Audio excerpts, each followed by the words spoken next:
Hello student, good evening. प्यारे बच्चों, आज हम लोग कक्षा 11 का अर्थशास्त्र का इकाई 2 आंकड़ों का संग्रह कलेक्शन ऑफ डाटा के बारे में अध्ययन करेंगे। जैसे हम लोग तो कोई काम करते हैं तो उसके लिए एक डाटा की आवश्यकता होती है। जैसे मान लीजिए किसी गांव का सर्वे करना है तो उस गांव में हमें जाकर पता करेंगे कि कितने लोग ग्रेजुएट हैं, कितने पोस्ट ग्रेजुएट हैं, कितने लोग इंटर तक पढ़े हैं, कितने हाई स्कूल तक पढ़े हैं, कितने लोगों के पास पक्का मकान है, कितने लोगों के पास चरपहिया वाहन है, कितने लोगों के पास मोटरसाइकिल है, कितने लोगों के पास साइकिल है।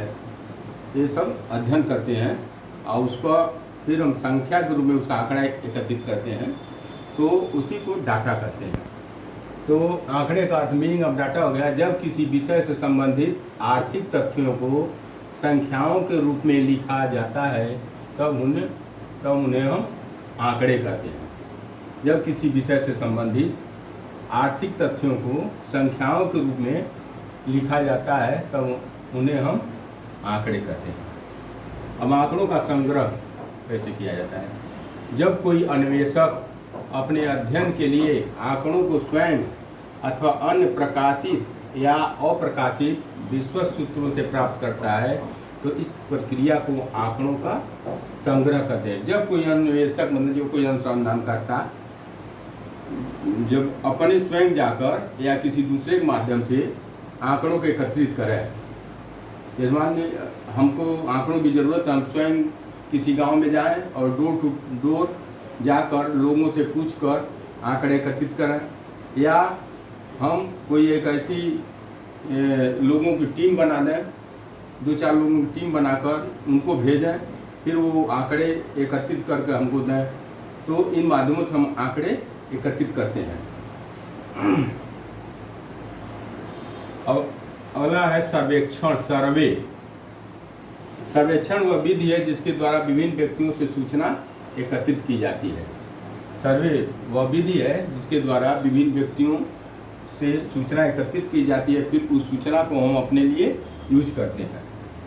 अब आंकड़ों के 2 स्रोत हैं, पहला आंतरिक स्रोत, दूसरा बाह्य स्रोत। आंतरिक स्रोत वह होता है जिसे हम जाकर अपने स्वयं जाकर या अपने लोगों के माध्यम से हम लोगों से पूछकर आंकड़े एकत्रित करें तो वो आंतरिक स्रोत हो गया। और वो जो मान लीजिए जो हम आंकड़े एकत्रित कर रहे हैं और फिर हमारे आंकड़े का यूज दूसरा आदमी करे, दूसरे की जरूरत हम उसको दे दें तो उसके लिए वो बाह्य स्रोत हो जाता है। और आंकड़ों के प्रकार, आंकड़े 2 प्रकार के होते हैं, एक तो प्राथमिक आंकड़े, एक द्वितीयक आंकड़े। तो प्राथमिक आंकड़े वही बताया कि जब अनुसंधानकर्ता स्वयं जाकर आंकड़ों को एकत्रित करे तो वो प्राथमिक आंकड़े होते हैं। और जो द्वितीयक आंकड़े होते हैं जब अनुसंधानकर्ता अपने अनुसंधान न करके कैसे वो आंकड़े को एकत्रित कर रहा है। जैसे मान लीजिए कोई सरकारी ऑफिस में किसी को सूचना है तो एक RTI के माध्यम से हम वहाँ से सूचना एकत्रित कर लें, फिर उसका यूज करें, या कोई कंपनी या सरकार सर्वे करा कर आंकड़े एकत्रित किए फिर उस आंकड़े को हम यूज करें, तो द्वितीयक आंकड़े या बाह्य आंकड़े कहलाएंगे। आंकड़ों के संग्रह की विधियां, स्रोत कौन कौन सा है? तो प्राथमिक आंकड़ों की संग्रह विधियां, पहला प्रत्यक्ष व्यक्ति अनुसंधान। प्रत्यक्ष व्यक्ति अनुसंधान जैसे हम जाकर लोगों से डायरेक्ट संपर्क करके उनसे पूछकर सूचना एकत्रित करें तो प्रत्यक्ष हो गया। दूसरा अप्रत्यक्ष मौखिक अनुसंधान। अप्रत्यक्ष मानो जैसे मान लीजिए कहीं कोई एक्सीडेंट हो गया या किसी का मर्डर हो गया तो जो व्यक्ति मर्डर किया वो तो उपलब्ध नहीं होगा, और उसके अगल बगल के जो लोग साक्षी हैं उससे हम उनके बारे में पता करें और उनसे हम आंकड़े एकत्रित करें तो अप्रत्यक्ष मौखिक अनुसंधान हो गया। तीसरा स्थानीय स्रोतों या संवाददाता द्वारा सूचना। स्थानीय स्रोतों एकदम प्रेस या मीडिया अपने अपने हर क्षेत्र में संवाददाता उसके होते हैं, फिर वो वहाँ से आंकड़ों को एकत्रित करके फिर अपने न्यूज़ चैनल को देते हैं, फिर वहाँ से प्रसारण होता है। तो हो गया स्थानीय स्रोत या संवाददाता द्वारा जो सूचना मिलती है या जो आंकड़े उससे भी एकत्रित किए जाते हैं। तीसरा प्रश्नावली या अनुसूची भरना। तीसरा आंकड़ों एकत्रित करने के लिए कहते हैं कि हम प्रश्नावली प्रश्नों का एक सूची तैयार कर लेते हैं और उसमें विकल्प दे देते हैं। हर प्रश्न के मान लो 4 विकल्प दे दिए और फिर उस प्रश्नावली को हम लेकर जनता के बीच जाते हैं और फिर उनसे कहते हैं कि ये लीजिए और इस पर जो सही उसको टिक करिए। फिर वो उसमें जो टिक कर देते हैं फिर उसके आधार पर हम आंकड़े एकत्रित करते हैं। या एक अनुसूची होती है, अनुसूची भी एक प्रश्नावली ही है लेकिन उसमें विकल्प नहीं रहते हैं, उसमें जगह रहती है नीचे लिखने के लिए प्रश्न रहेंगे और प्रश्न वो दे दिया जाएगा, आपको जो समझ में आता है उसका उत्तर लिखिए। तो ये अनुसूची हो गया। अब अगला हो गया प्रगणकों द्वारा अनुसूचियों को भरना।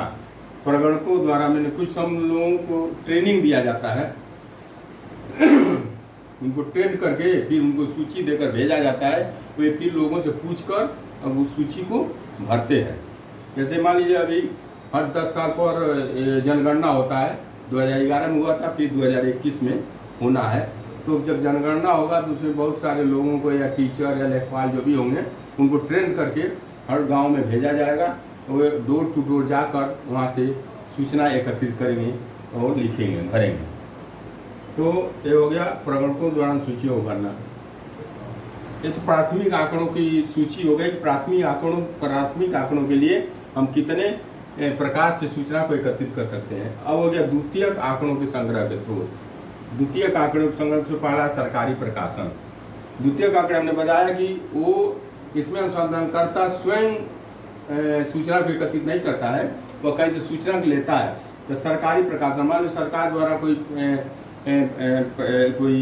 पत्रिका प्रकाशित होती है, उसमें सूचना रहती है, तो उससे उसको वो जिसको ज़रूरत होती है वो अपने लिए यूज कर लेता है। अंतर्राष्ट्रीय संस्थाओं के प्रकाशन, अंतर्राष्ट्रीय संस्थाएं हैं वो भी अपना सूचना पब्लिश करती रहती हैं, बहुत सा डाटा उसमें रहता है, उसका भी लोग यूज कर लेते हैं। पत्र पत्रिकाओं द्वारा पेपर में या पत्रिका में भी बहुत सारी सूचनाएं प्रकाशित होती रहती हैं। बाजार समाचार, मार्केट में न्यूज होता है, उससे लोग जनता से पूछकर उससे भी सूचना एकत्रित कर लेते हैं। व्यक्तिगत अनुसंधानकर्ता द्वारा, कुछ लोग जो कोई व्यक्तिगत अनुसंधानकर्ता जो आंकड़ों को अपने लिए एकत्रित किया है, फिर उससे वो सूचना ले लिया जाए। तो इस प्रकार हो गया कि सूचना कहाँ से हम लोग एकत्रित कर सकते हैं। तो आज में बस इतना ही। अब अगले में इसके बारे में अगले वीडियो में हम लोग पढ़ेंगे। धन्यवाद।